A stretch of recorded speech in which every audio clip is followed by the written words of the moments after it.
Inawad ang plaque of gratitude na ito sa opisina ng City Agriculture ng Iriga bilang isa sa mga katuwang ng Departamento de Agrikultura, Philippine Rice Research Institute sa pag-iimplementa ng Rice Competitiveness Enhancement Fund o RCEF Seed Program. Nagkaigwaning exit conference and appreciation day ang PhilRice para sa Camarines Sur. Ang Iriga saro sa tinaonan ning apresiasyon sa pag-implementar kan sa RCEF program seed component. Mula September 2019 hanggang December 2020, mahigit 11,000 bags ng certified seeds ang naipamahagi ng City Agri sa Irigeño farmers. Bali parte po siya kang rice tarification law kung saan po saro po sa programa po nga ni itong RCEF.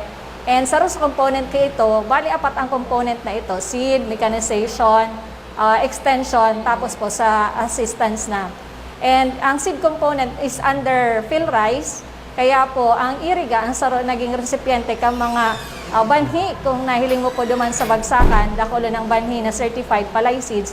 Kaya naman patuloy na hinihikayat ng City Agriculture Office ang mga magsasaka na magparehistro sa registry system for basic sectors in agriculture. Ang RSBSA is very important dahil po ang gabos po na interventions and support po from the DA ay talagang ang magiging baseline is the RSBSA. Ang nag-full swing po ng RSBSA enrollment since 2019 is RICE program.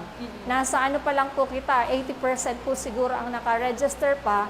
Ang corn po is nag-start pa lang po this year and also the high value crops. Magpapasalamat kami dahil awardee na naman ang agriculture.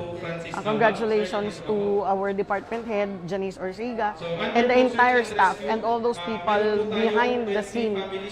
Daiman yan ma-accomplish kung mayong mga nagtatarabang na mga tao. So congratulations for being one of the best performer sa pag-produce ng rice, digdi po sa Bicol region. Abala rin ngayon ang opisina ng City Agri sa iba pang programa nila tulad na lamang ng Agri Urigan at pamimili ng lokal na produkto mula mismo sa mga magsasaka.